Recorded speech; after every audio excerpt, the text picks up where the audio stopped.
So I'm Sandy Mizrak, and I'm one of the mental health counselors in the counseling center, and I work with Brianna Tellerico Lewis. And today I wanted to do a presentation on depression because so often we use the word depression kind of loosely, and I think it's important for people to understand, to know, to name it. So if you need the right help, you'll know how to get it. So what I wanted to first start with to discuss the criteria for what depression really is. Okay. So if you are a provider, if you are a mental health provider, in order to diagnose someone with depression, we have to use specific diagnostic criteria.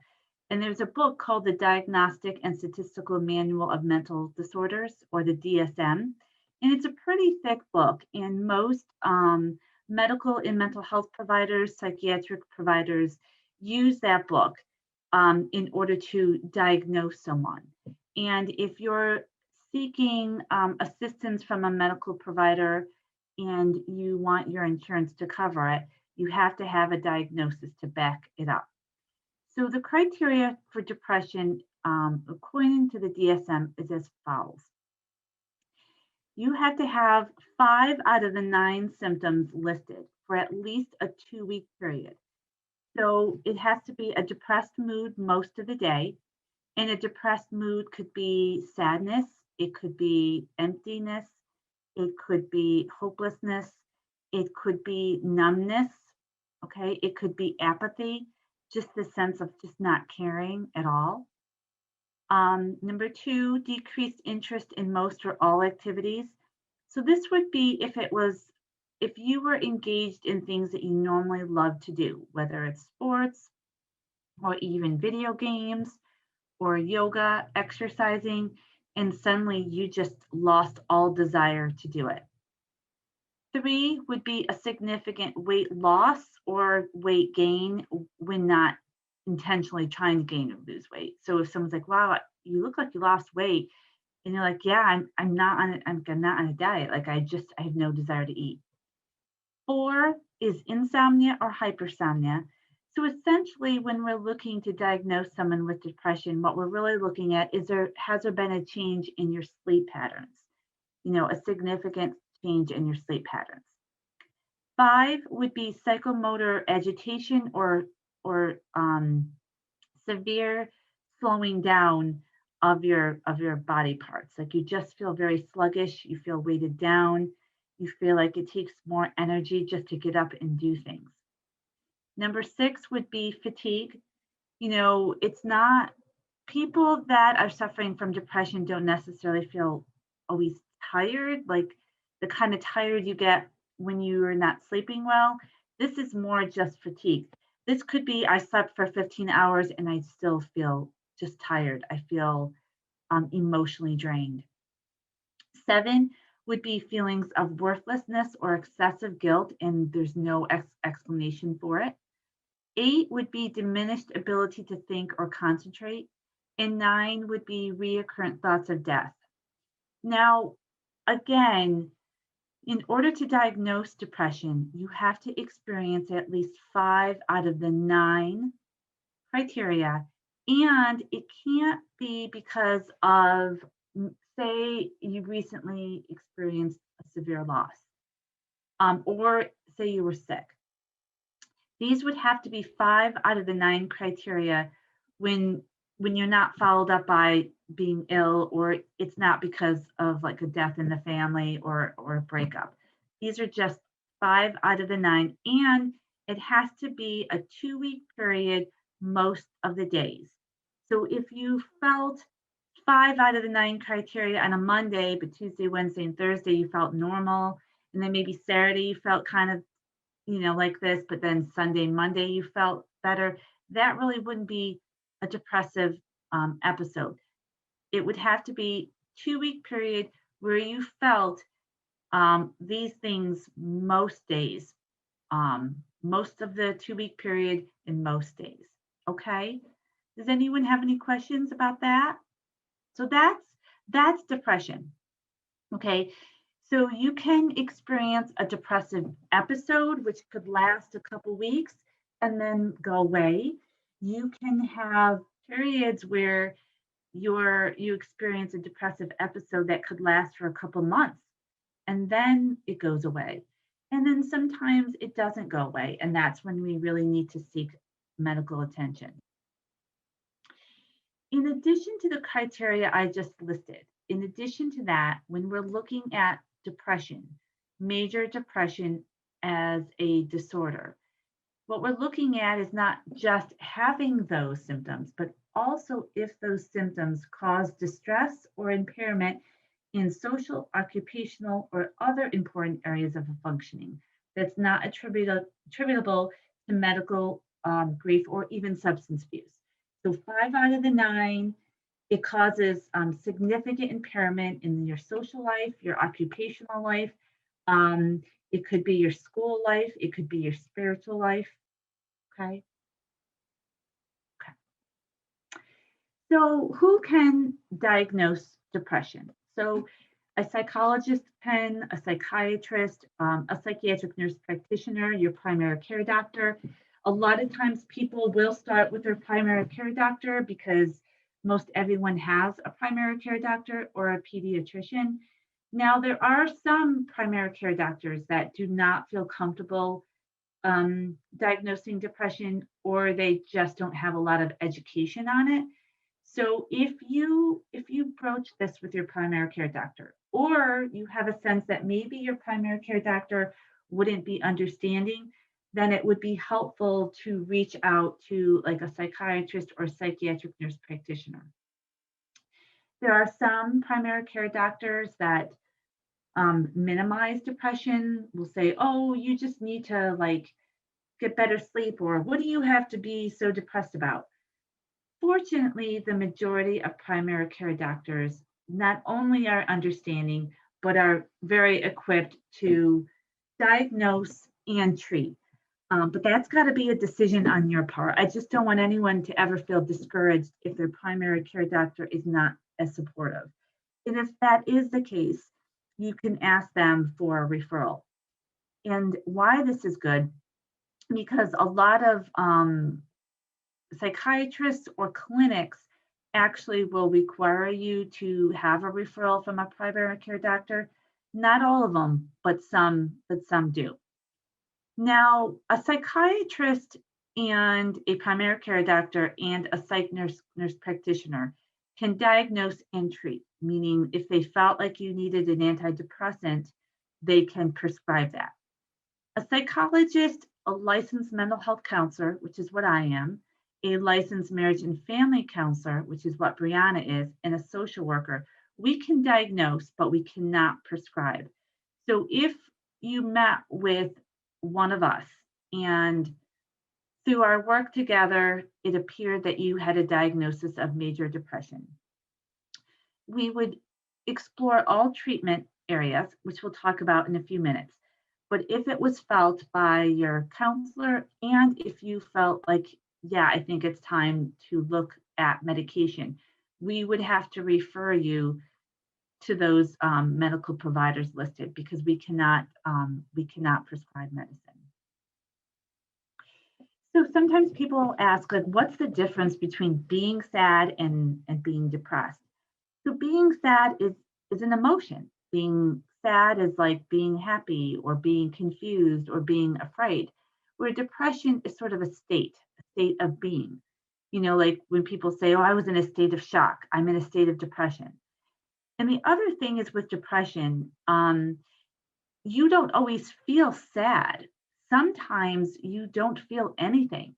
And that's often an indicator for people that something is wrong when they feel that sense of numbness or apathy, or every feeling that they do have is very muted.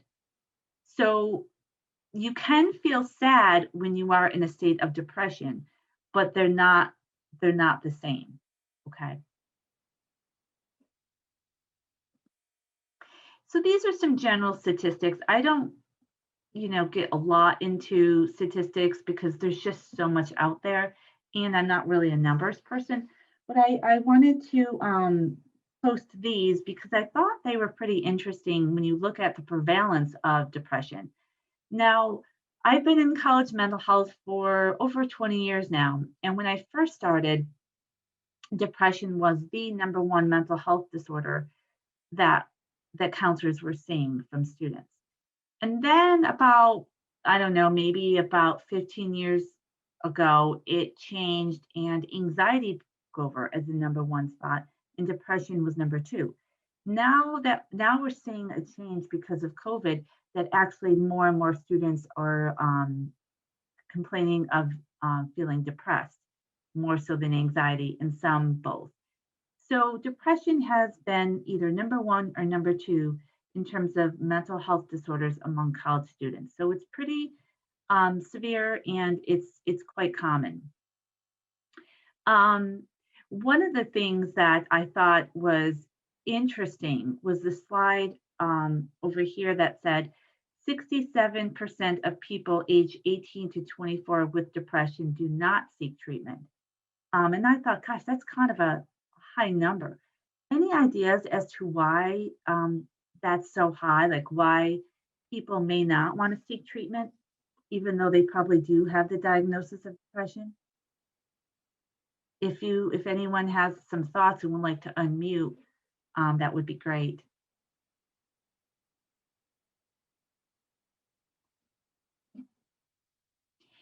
It could be that that I still think there's a stigma to admitting that you have a mental health issue. I also think that people are afraid that if they admit that they have depression, that information could be used against them.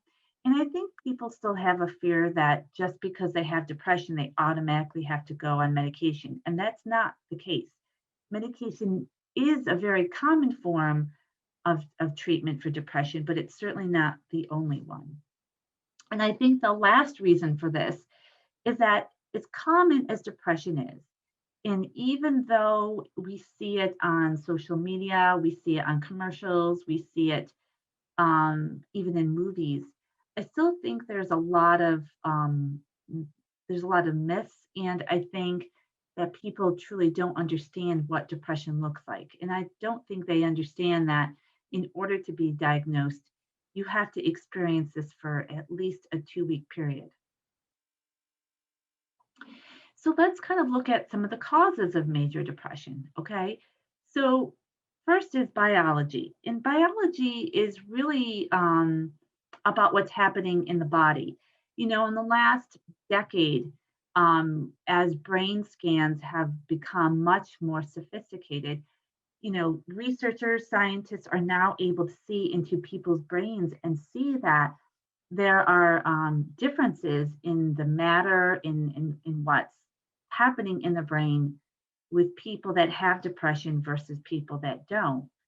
So biology is really noticing that there are actual physical changes in the brain when a person is diagnosed with depression versus not. Brain chemistry. So brain chemistry is when there's an imbalance in the neurotransmitters which are involved in mood regulation. So, you know, these neurotransmitters are chemical substances that help different areas of the brain communicate. And we have like dopamine and GABA and norepinephrine and serotonin. These are all these neurotransmitters that affect our mood. It's all about mood regulation.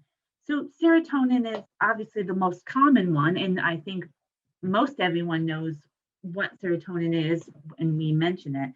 But serotonin is directly related to depression because serotonin is the chemical that stabilizes our mood, makes us feel happy, gives us an overall sense of well-being. So if there's a low production of serotonin in your body, that's going to affect your mood. That's going to affect how you see things. Um, Too little serotonin can cause depression, but actually too much serotonin in your body can actually decrease arousal. Um, Low serotonin levels not only affect our mood, but can also affect whether we have like suicidal behavior and obsessive compulsive disorder. Okay. Another important thing about hormones is that any change in in your body's balance of like the hormones could trigger depression. Now, more females have get depression than males. Okay, so that's in the research. But I think what's most interesting is that females are especially prone to depression during times when their hormones are in the greatest influx, which tends to be, when we're approaching menstruation, pregnancy, childbirth, perimenopause.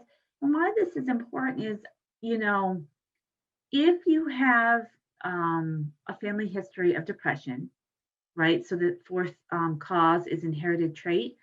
So we know that if you have a close family member that was diagnosed with depression, that you are more at risk of having depression. So if you are at risk or you've had bouts of depression before, it's good to know, especially if you're a female or if you're in any position where you're going to be changing your hormones or hormone production, that it could trigger another bout of depression. So, like if you're, when you're hitting your menstrual cycle, or or if you think you're going to get pregnant, those are, it's important to know and talk with your doctor about that. So, in terms of inherited traits, yes, you're more likely to experience symptoms of depression if someone in your family, especially your parents or grandparents, have it. Depression is 40% determined by genetics, which is pretty high. And oftentimes, when I'm meeting with a student and they seem to have a lot of the symptoms consistent with depression, I will ask, like, is there anyone in your family that either has been diagnosed with depression or you suspected has or had depression, even if it went undiagnosed? And more often than not, students will say, yeah, my mom, my dad, or grandparent or an aunt and uncle. Okay. Um, and then environmental factors, right? So we know that environmental factors can cause depression or at least exacerbate the symptoms. That could be a recent loss, um, that could be trauma, that could be substance abuse, that could be any change in your environment. And then lastly is medical conditions. Now, I'm not going to spend really any time on that because there's a great video that I hope will work that will talk more about some of the medical conditions that can mimic depression or even cause depression. Okay, so what I've been talking about has been major depression, okay? But there are actually a few more other types of depression. The one here is persistent depressive disorder, which used to be called dysthymia. Now, dysthymia shares a lot of the same criteria as major depression. The difference with dysthymia is that the symptoms aren't as intense and it can often go undiagnosed because with major depression, you can see it, feel it. Other people can see it, feel it, because it's inevitably going to affect various parts of your life.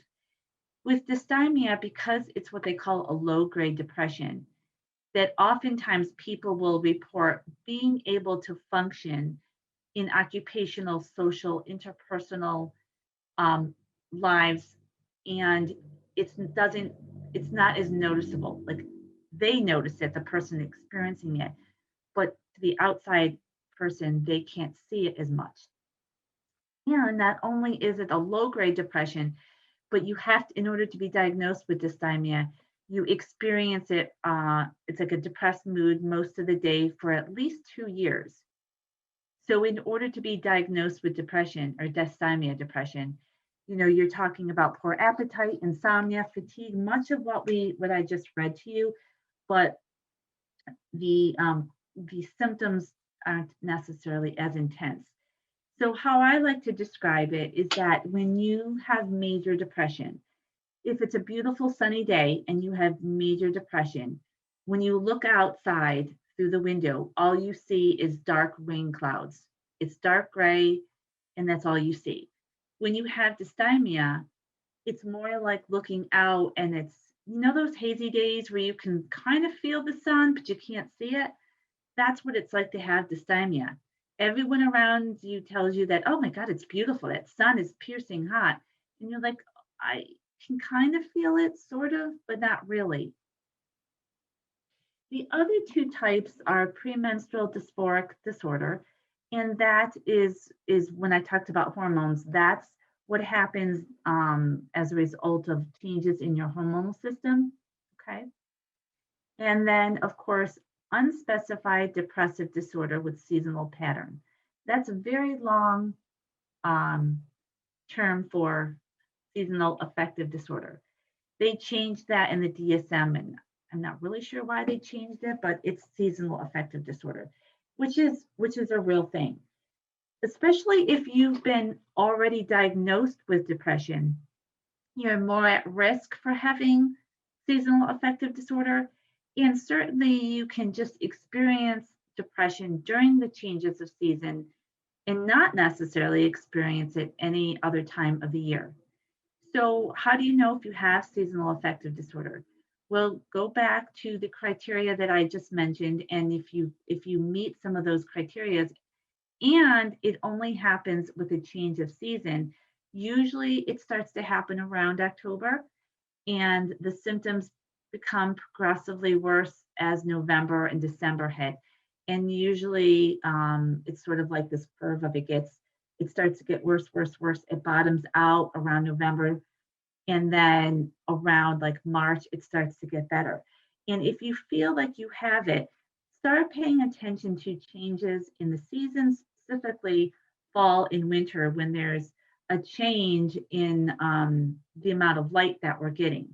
And if you notice after several years that there is a dramatic shift in your mood, and it's associated or correlated with the seasons, then there's a good chance you probably have seasonal affective disorder. And basically, seasonal affective disorder is a disturbance in the normal circadian rhythms of our body. So, two things are happening. So, the light entering the eye influences this rhythm. And during the shorter days of winter, when people may spend limited time outdoors, this rhythm gets disrupted. And the other thing is that we get serotonin from the sun. So less sun, less serotonin.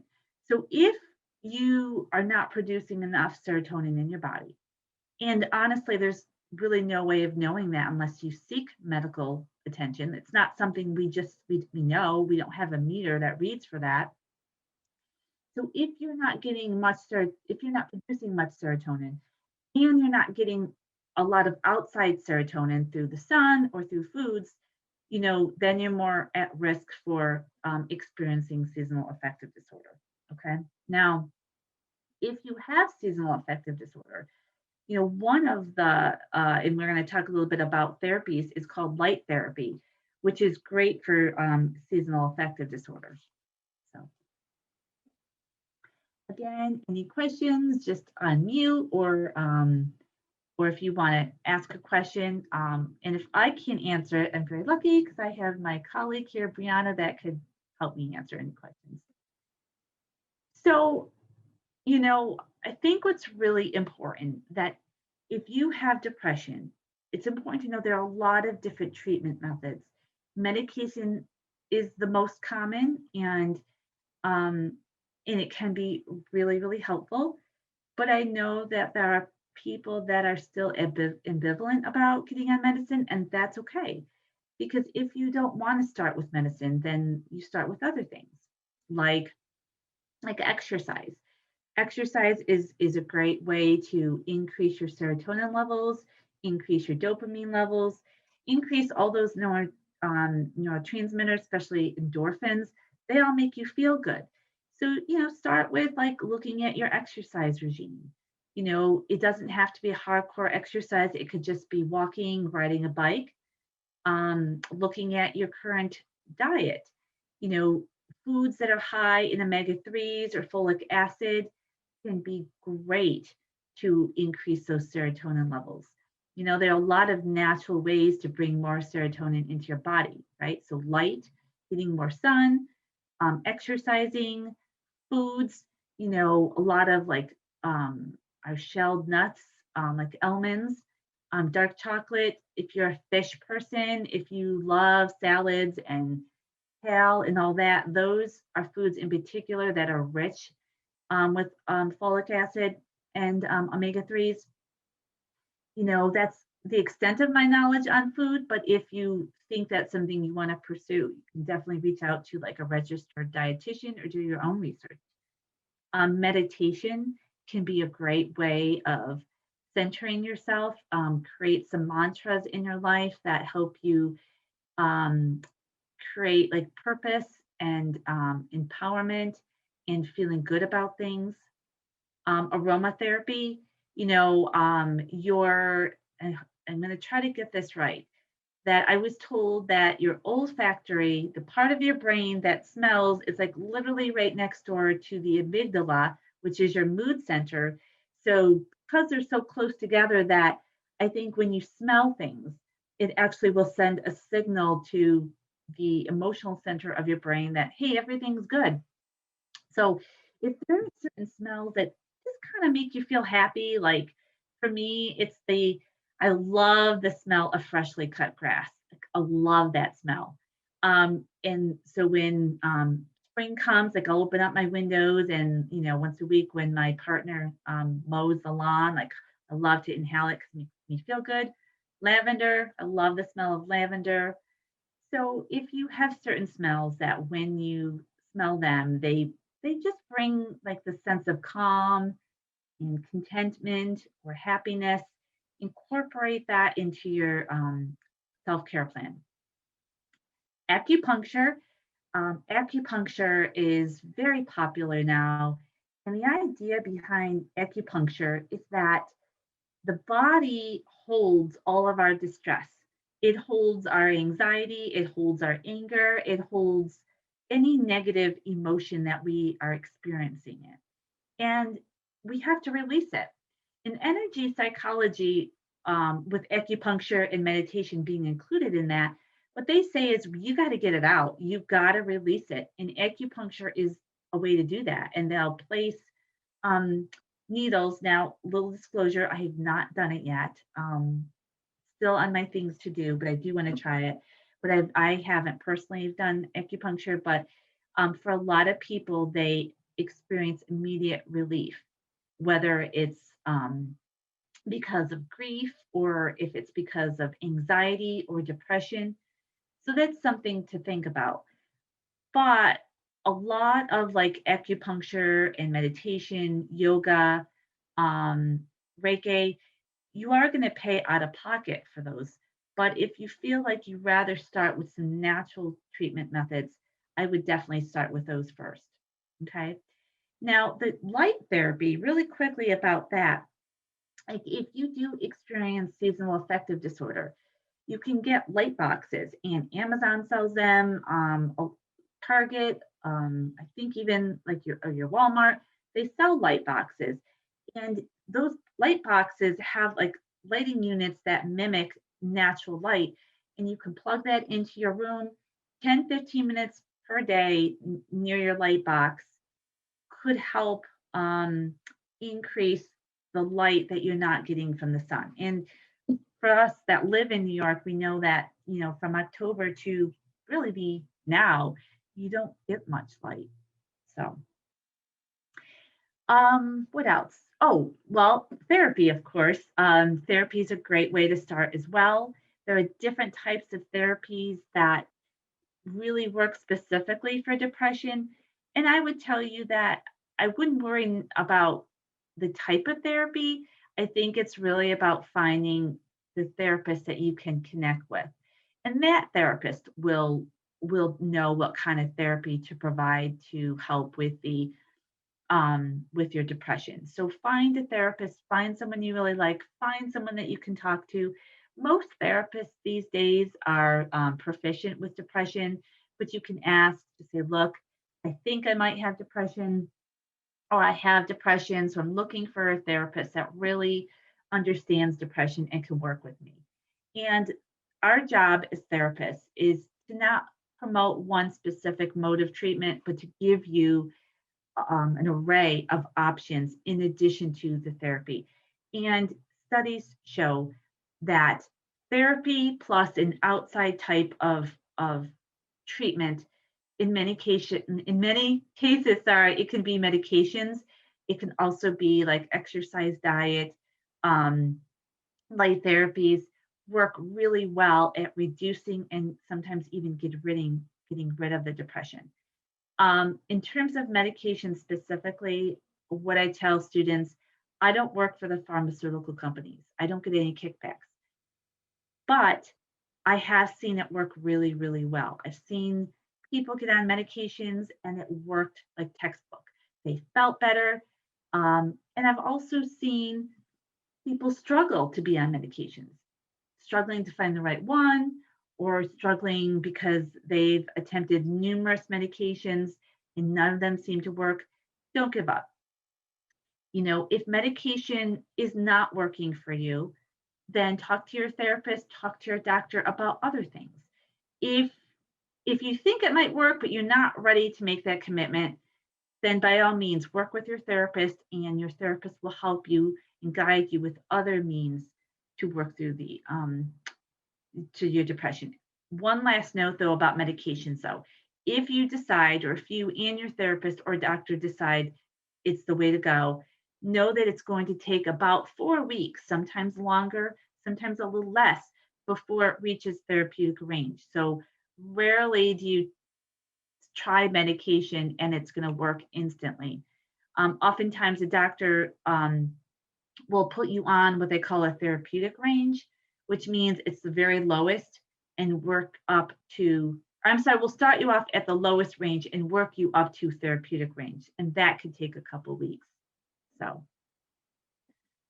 okay. So what I'd like to do, because I found this video that I think really does a great job at talking about all your treatment options. And so I'm going to play this and hopefully it will work. Can everyone see that?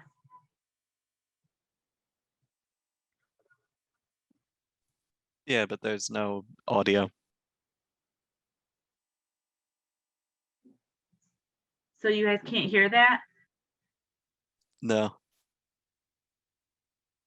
I don't know how to make the audio then. Okay. Brianna, Do you want me to try to pull it up? Yeah. Okay. It really doesn't help if you can't hear it. Is this the 30-second one? No. Oh, that's the only one that you emailed me. I thought I emailed you this one. Oh no, wait, the 9-minute one? Yeah. Yeah, I just pulled it up. Hold on.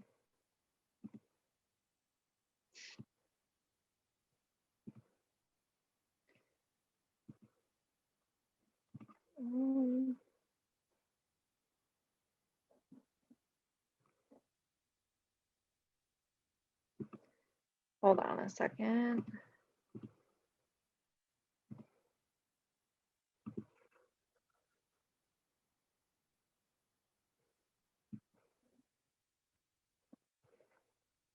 Okay. Okay, do we have to do stop screen share? Nope, I think we're good. Can you guys see it? No. You can't see my screen? No. Wait, hold on. You know what? I'm full screen, so let me.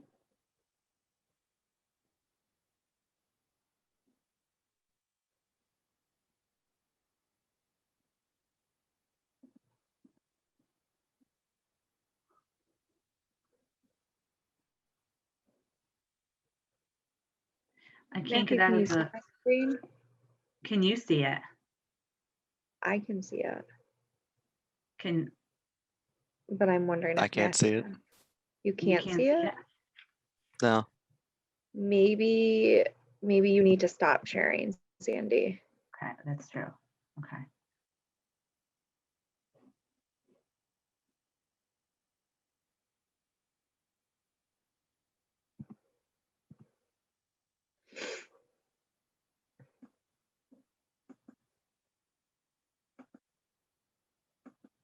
Did you stop sharing?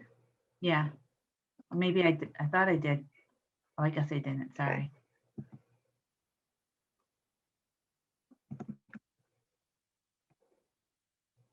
Now, can you see my screen? Yes. Okay, can you hear it? No.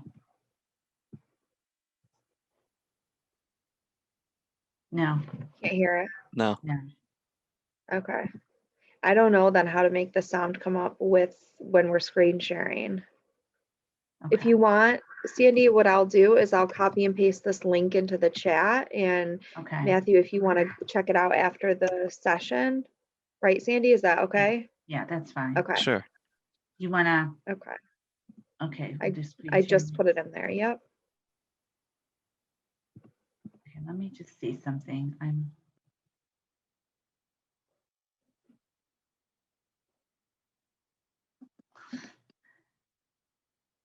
Okay, now I'm trying to get out of here.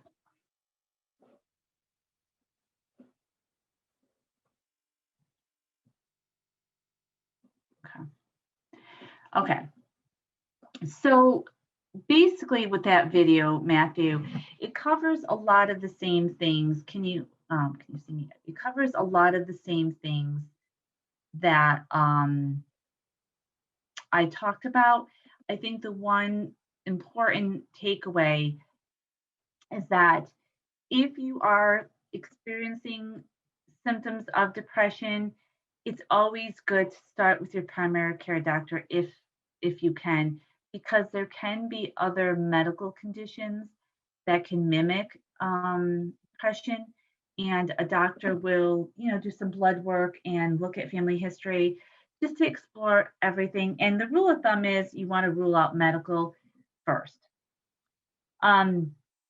So I thought it was interesting to just kind of touch base on some celebrities that have been diagnosed with depression, and because depression is so common that it was hard to just find like a few to talk about because it's so prevalent. And when I found about their stories is just the kind of impact that it had on their life, um, their own admission to suicidal thoughts.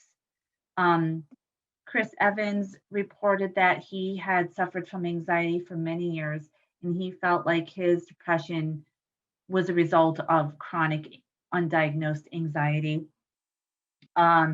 Kristen Bell had mentioned that both her and her mother were diagnosed with depression. So remember, we talked about inherited traits, that she was able to identify what was happening to her pretty quickly because of like her mother and her grandmother. And Wentworth Miller had stated that his depression resulted from years and years. It stemmed from childhood, and that for a long time before he got treated, he experienced suicidal ideation. So, and Michael Phelps reported that he had a lot of what we call passive suicidal ideation, where he just didn't feel like he just didn't want to do anything. And for many years, he used like pot to sort of help him cope with just feeling numb. He said at least it helped him to feel something. So I really liked this from Kristen Bell. You would never deny a diabetic insulin, but for some reason, when someone needs a serotonin inhibitor, they're crazy or something. Again, getting on medicine is definitely a personal choice. But for those people that feel like it's they really need to try it, they really need to see if it'll help. You know, what Kristen Bell was pretty much saying, like, there shouldn't be any stigma. If I was diagnosed with diabetes and I needed insulin, it's the same thing. Um, so I'm not going to show this video. It's just a video about depression and how one friend was reaching out to support another friend. And so oftentimes people don't know how to name it.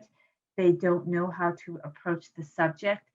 So as a friend, if you see someone exhibiting a lot of the same symptoms that I talked about earlier, just to be able to help them name it, like, hey, what's going on with you? I noticed a change. Um, do you think that you might be depressed? It's okay. Let's talk about it. So here's just some resources. There's some really, really great websites, and these were just a few that do a great job about explaining not just depression, but depression, anxiety, trauma, obsessive compulsive disorder, substance abuse. And what I like about these, well, these are ones that Brianna and I use a lot, and I think they're user friendly. The JED Foundation, Active Minds in particular, are geared, well, actually, even MTV's Half of Us, those three in particular are geared toward college students.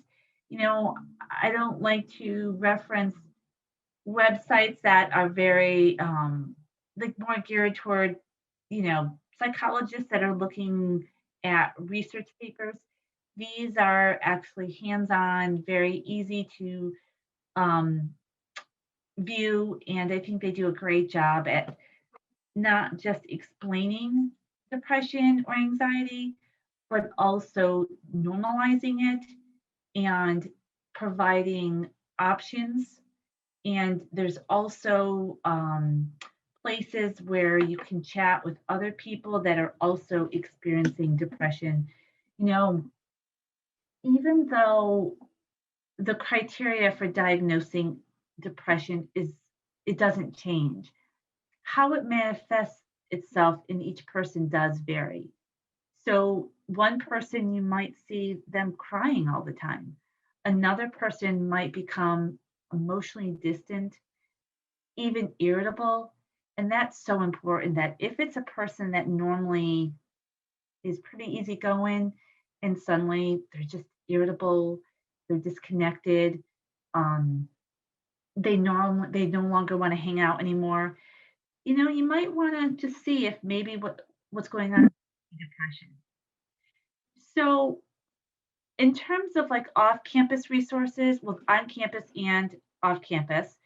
So if you or someone you knew was concerned that what could be going on might be depression or something like that, you can contact the Wellness Center or also our care team, and you can contact someone from our care team on the website. They're not therapists, so they're not going to be able to help you with all the things that I just mentioned today, but they can definitely put you in contact with various people on the campus that could help with finances, that could help with academics. And the reason why I mention this is that, when we go back to causes of depression and environmental causes being one of them, sometimes when people feel like other areas in their life are being fixed, helped, improved, that can also improve the feelings of depression.